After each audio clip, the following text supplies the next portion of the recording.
તો આપણે જોયું સિસ્ટમ ફોર્સ કોને કહેવાય, વેટ, માસ, એનો ડિફરન્સ જોયો, સિસ્ટમ ઓફ ફોર્સિસ જોયું.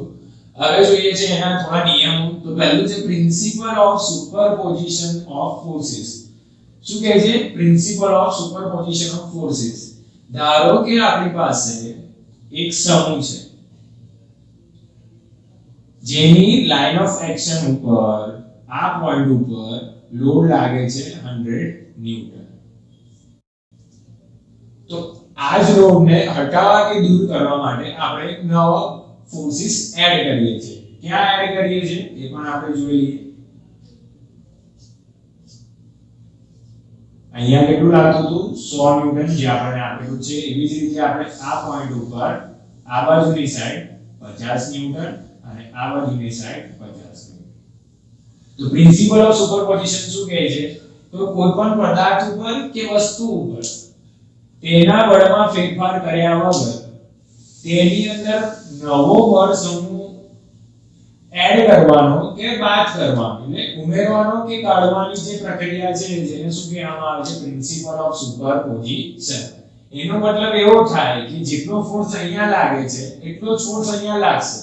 બરાબર છે? જેવો આગળના સમૂહમાં હતો આના પર કેટલો લાગે છે? 100 ન્યૂટન અને અહીંયા કેટલો લાગે છે? 0. તો અહીંયા પર કેટલો લાગે છે? 0. કેમ?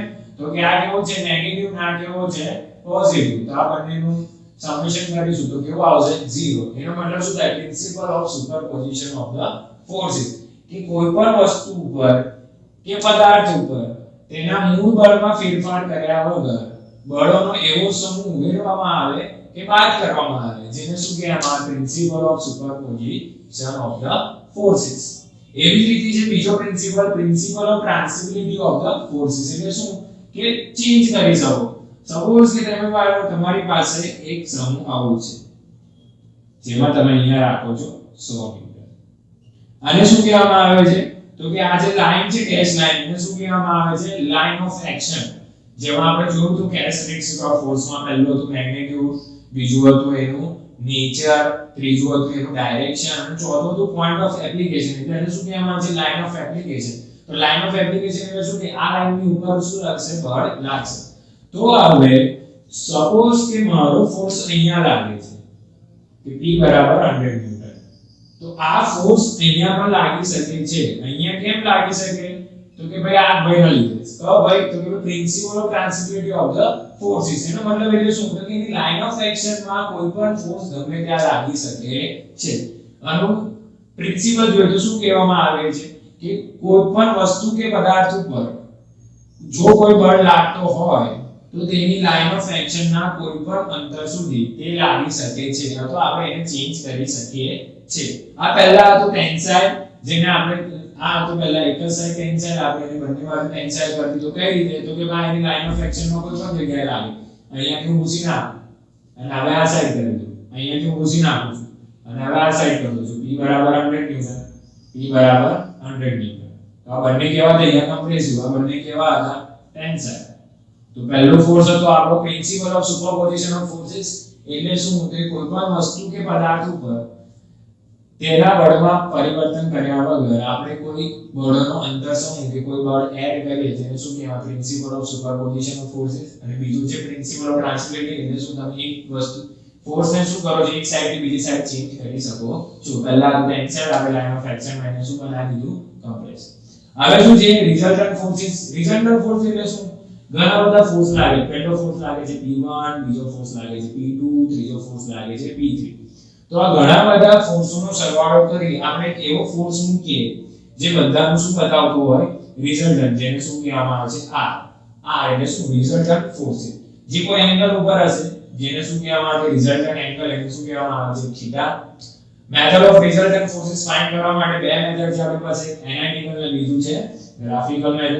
એનાલિટિકલ એટલે તમને બધાને ખબર જ હશે. ગાણિતિક મેથડ. ગાણિતિક મેથડમાં પહેલું છે મેથડ ઓફ રિઝોલ્યુશન અને એમાં છે પેરેલોગ્રામ લો ઓફ ફોર્સિસ જે આપણે હમણાં જોઈશું. અને પછી છે ગ્રાફિકલ મેથડ જેમાં છે ટ્રાયેંગલ લો ઓફ ફોર્સિસ અને પોલિગોન લો ઓફ ફોર્સિસ. ચાર મેથડ આપણે વન બાય વન આપણે ફ્રેન્ડ કરવાની. તો હવે આપણે જોઈશું પેરેલોગ્રામ લો ઓફ ફોર્સિસ, જે ઘણી બધી કોમ્પિટિટિવ એક્ઝામમાં તમે જોબ ઇન્ટરવ્યુ આપવા જાઓ છો ત્યાં તમારી કોલેજની એક્ઝામમાં, સેમેસ્ટર એક્ઝામમાં, એટલે ઇન શોર્ટ જોવા જઈએ તો પેરેલલોગ્રામ લો ઓફ ફોર્સિસ ઘણો બધો ઇમ્પોર્ટન્ટ છે. તો આપણે જોઈશું પેરેલલોગ્રામ લો ઓફ ફોર્સિસ શું કહે છે, તો કે પેરેલલોગ્રામ ફોર્સિસ કહે છે કે એક જ બિંદુ ઉપર લાગતા બે બળો જેની દિશા અને મૂલ્યો સમાંતર બાજુ ચતુષ્કોણની દિશાઓમાં આપીએ તો એ જ બિંદુમાંથી પસાર થતો વિકિરણ આપણને શું આપશે, રિઝલ્ટન્ટ ફોર્સિસ આપશે. આ શું છે, સમાંતર બાજુ ચતુષ્કોણ જેને કહેવામાં આવે છે O B C અને D, જે આપણો શું છે સમાંતર બાજુ ચતુષ્કોણ જેની બે બાજુઓ એટલે શું છે તો કે ભાઈ O અને B જેના પર શું લગાડેલો છે મેં Q ફોર્સ, P જે OA સાઈડ ઉપર શું લગાડેલો છે મેં P ફોર્સ. તો આ બંને વચ્ચેમાંથી જે પાસ થાય છે જે આપણે શું છે રિઝલ્ટન્ટ ફોર્સિસ બરાબર છે, જેનો એંગલ શું છે આલ્ફા અને બે બાજુઓ વચ્ચેનો એંગલ શું છે થીટા. તો આપણે જોઈએ રિઝલ્ટન્ટ ફોર્સ શું છે તો કે P બરાબર p² + q² + 2pq cos θ, જેમાં p r શું છે તમારો રિઝલ્ટન્ટ ફોર્સિસ, P એટલે પહેલો ફોર્સ, આ બીજો ફોર્સ, બે ફોર્સ અને એનો વચ્ચેનો એંગલ એટલે શું છે થીટા. tan આલ્ફા એટલે શું તો કે રિઝલ્ટન્ટ અને ફોર્સ P વચ્ચેનો જે એંગલ છે જેને tan આલ્ફા કહીએ તો શું આવશે q sin θ + pq cos θ.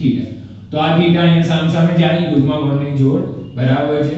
તો આ થીટાની ઓલવેઝ યાદ રાખજો, થીટાની જોડેની બાજુને શું કહેવામાં આવે cos θ, સામેની બાજુને શું કહેવામાં આવે sin θ. ઓલવેઝ યાદ રાખજો કોઈ પણ એંગલ આપેલો હોય એંગલની જોડેની બાજુ એટલે એંગલ જેના જોડે ટચ હોય એટલે આ સાઈડ જોડે ટચ છે બરાબર છે, તો આ સાઈડને કહેવામાં આવશે cos θ અને સામેની સાઈડને શું કહેવામાં આવશે sin θ. તો હવે આપણે એનું જોઈએ પ્રૂફ. તો પ્રૂફ પહેલું જે છે ફિગર જોઈએ આપણે, પહેલી આ ફિગર જોઈએ કઈ, ટ્રાયેંગલ OC અને D. ટ્રાયેંગલ OC અને D ક્યાં છે, O અહીંયા છે, C અહીંયા છે અને D અહીંયા છે. તો ટ્રાયેંગલ OCD પરથી આપણને શું મળશે OC, તમને ખબર જ હશે OC² કાટકોણ ત્રિકોણમાં બરાબર છે સામેની બાજુ પ્લસ સામેની બાજુનો સ્ક્વેર પ્લસ પાછળની બાજુનો સ્ક્વેર કર્ણનો સ્ક્વેર એટલે શું તો કે ભાઈ hypotenuse square opposite side square plus same side square. તો OC square શું આવશે OD square plus CD square. તો OC square માં તો as it is છે પણ OD માં બે વસ્તુ છે શું, O થી A અને બીજું છે A થી D. તો OD square માં લગાશે OA plus AD square plus CD square. તો OC square તમારી પાસે છે R² જે R બરાબર છે. હવે શું છે OA અને OA શું છે P બરાબર છે અને AD શું છે q cos θ જે મેં મેન્શન કરેલું છે ઉપર એનો હોલ સ્ક્વેર. CD માં શું આવશે q sin θ હોલ સ્ક્વેર. ચલો હવે આપણે કરીશું R² અહીંયા થશે P². હવે એનું સિમ્પલ ફોર્મ શું આવશે, કઈ રીતે કરીશું a + b નો હોલ સ્ક્વેર એટલે શું થશે a² + 2ab + b². Same it is અહીંયા પણ થશે આ a છે અને આ b છે તો આ સાથે p² + q² cos² θ + 2pq cos θ. Clear? તો આનું થઈ ગયું. હવે અનિવાર્ય તો અહીંયા શું આવશે q² sin² θ. સિમ્પલ. ચલો હવે શું કરીશું, બે કોમન છે જેને આપણે દૂર કરી દઈએ. r² p² +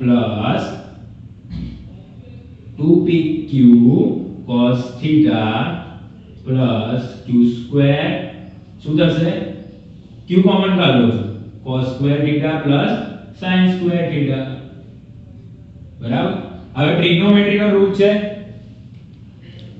શું છે ટ્રિગ્નોમેટ્રી નો રૂલ cos² θ + sin² θ બરાબર છે શું છે cos² θ + sin² θ એટલે શું થશે આ પદ કેવું થઈ જશે 1. તો અહીંયા શું આવશે r² શું આવશે p² + 2pq cos θ + q². કેમ તો કે ભાઈ ટ્રિગ્નોમેટ્રી નો રૂલ છે આપણી પાસે cos θ cos θ² + sin θ² = 1. તો આપણી પાસે પેરેલલોગ્રામ લો ઓફ ફોર્સિસ મળી ગયું. હવે આપણે રૂટ કાઢી નાખીએ તો રૂટમાં જતું રહેશે બધું p² + 2pq cos θ + q². બરાબર છે. અને tan આલ્ફા નું તો એઝ ઇટ ઇઝ આપણી પાસે રહેશે tan આલ્ફા બરાબર થશે q sin θ upon p plus q cos θ. બરાબર છે.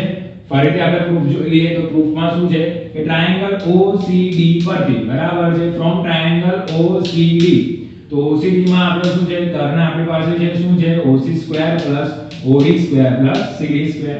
OD² માં શું છે તો કે OA અને AD છે બરાબર છે. તો OA એટલે શું P થઈ ગયું AD એટલે q cos θ² પેલો ચલો P + q a² + b² નો હોલ સ્ક્વેર એટલે a² + 2ab + b².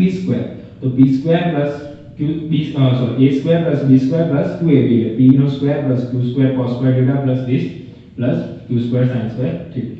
q ને આપણે કોમન કાઢી લીધું એટલે cos² θ + sin² θ. ટ્રિગ્નોમેટ્રીના નિયમ પ્રમાણે શું થઈ જશે 1 એટલે આપણી પાસે ફંક્શન બનશે p² + 2pq cos θ + q² under રૂટમાં નાખીશું એટલે આપણને આ રિઝલ્ટન્ટ મળી જશે અને tan આલ્ફા. આ સુધી તમારું રિઝલ્ટન્ટ છે અને આલ્ફા સુધી તમારો રિઝલ્ટન્ટ એંગલ જે મેં તમને કીધું હતું રિઝલ્ટન્ટ ફોર્સમાં. તો હવે આપણે એક એક્ઝામ્પલ જોઈશું. એક્ઝામ્પલમાં ઓલવેઝ યાદ રાખજો પહેલા આવશે ગિવન ડેટા. ગિવન ડેટામાં તમને જે રકમમાં આપેલું હોય એ આપણી પાસે આપેલું છે ફોર્સ આપણે લઈ લઈએ એક્ઝામ્પલ કોઈ પણ અઝ્યુમ કરી લઈએ કે ગિવન ડેટા P બરાબર આપેલું છે 30 ન્યૂટન, Q બરાબર આપેલું છે આપણને 40 ન્યૂટન. બરાબર છે ક્લિયર. આપણી પાસે એંગલ આપેલો છે એંગલ આપણી પાસે છે 60 ડિગ્રી. બરાબર. તો આ શું થઈ ગયું તમારું ગિવન ડેટા. એના ઉપરથી આપણે કરીશું ફાઇન્ડ. ફાઇન્ડ માં આપણે શું કરવાનું છે તો કે ભાઈ રિઝલ્ટન્ટ ફાઇન્ડ કરવાનું છે એટલે ક્વેશ્ચન માર્ક, આલ્ફા ફાઇન્ડ કરવાનું છે એટલે ક્વેશ્ચન માર્ક્સ. જો 3 માર્ક્સનો સમ હશે તો આટલું કરશો તો એનો તમને 1.5 માર્ક્સ મળશે. બરાબર છે. અને બાકીનું કરશો એનો 1.5 માર્ક્સ. જો 4 માર્ક્સનો હશે તો આ 1.5 માર્ક મળશે. તમારું સોલ્યુશનના 2 માર્ક્સ અને રિઝલ્ટના હાફ માર્ક્સ. તો આપણે કરીશું હવે સોલ્યુશન. તો સોલ્યુશન તમારી પાસે છે જ બધું ડાયરેક્ટ r મૂકી દો. r બરાબર શું થશે તો કે ભાઈ p² + q² + 2pq cos θ. બરાબર છે ક્લિયર. તો આપણે શું કરીએ વેલ્યુઝ પુટ કરીએ. તો વેલ્યુઝ પુટ કરવા માટે શું કરવું પડશે 30 નો square + 40 no square + 2 30 40 and cos 60. બરાબર છે. કેલ્સીમાં પહેલા બધાનું કરવાનું મલ્ટીપ્લિકેશન ધેન રૂટ કરશો એટલે તમને આન્સર મળશે અંડર રૂટમાં 3700 જેનો આન્સર આવશે તમારો 60.87 જે તમારો આવશે રિઝલ્ટન્ટ r ન્યૂટન. બરાબર છે. ઓલવેઝ તમારે એનો યુનિટ લખવો પડશે નહીં તો તમારા માર્ક્સ કટ થશે. હવે આપણે જોઈશું tan આલ્ફા એટલે એંગલ કેટલો તેના માટેનું equation q sin θ upon p plus q cos θ. તો આપણે વેલ્યુઝ પુટ કરીએ. q કેટલું છે આપણી પાસે 40 cos 60 અને નીચે આવશે 30 plus 40 sin 60 છે sin 60 અને ત્યાં આગળ આવશે cos 60 એટલે અહીંયા આવશે cos 60. તો આનું તમે સિમ્પ્લિફિકેશન કરશો એટલે આવશે 6.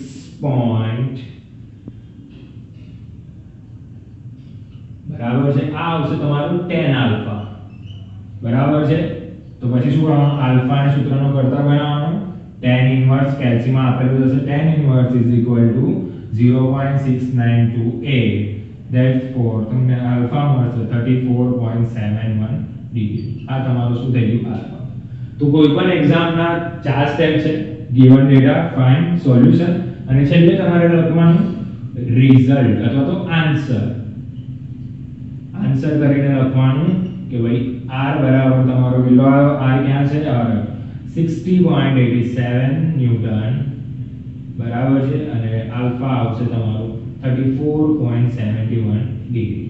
આટલું કરશો એટલે તમારો 3 થી 4 માર્ક્સનો દાખલો થશે. ગિવન ડેટામાં p અને q અને થીટા, ફાઇનમાં p અને r અને આલ્ફા. r એટલે રિઝલ્ટન્ટ સૂત્ર મૂકી દીધું આપણે r મળી ગયો tan આલ્ફા મૂકી દીધું અને તમને આલ્ફા મળી ગયો. જો 3 માર્ક્સમાં હશે તો 1.5 માર્ક્સ આનો 1.5 માર્ક્સ તમારો સોલ્યુશનનો આન્સરનું તો મેન્શન કરી દેવાનો ફ્રી ઓફ કોસ્ટ, એટલે 3 માર્ક્સ થઈ ગયા. તો 4 માર્ક્સમાં હશે તો તમારો આનો હશે 2 માર્ક્સ, સોરી આનો હશે 1.5 માર્ક્સ, આનો થશે 2 માર્ક્સ એટલે 3.5, અને આન્સર લખશો એનો થશે 1.5 માર્ક્સ, એટલે આ થઈ જશે 4 માર્ક્સ. 3 થી 4 માર્ક્સમાં જ આ દાખલો પૂછાશે. બરાબર છે. તો આપણે જો પેરેલલ ફોર્સિસ એનું સ્ટેટમેન્ટ, પેરેલલ લો ફોર્સિસનું પ્રૂફ અને પેરેલલ લો ફોર્સિસનો દાખલો. જો તમને કોઈ પણ ઇન્ક્વાયરી હોય અથવા કોઈ પણ ડાઉટ્સ હોય તો તમે વિડીયોમાં કોમેન્ટમાં મેન્શન કરી શકો છો. અમે એક્ઝામ્પલ સોલ્વ કરીને તમારો ડાઉટ ક્લિયર કરી દઈશું. Thank you.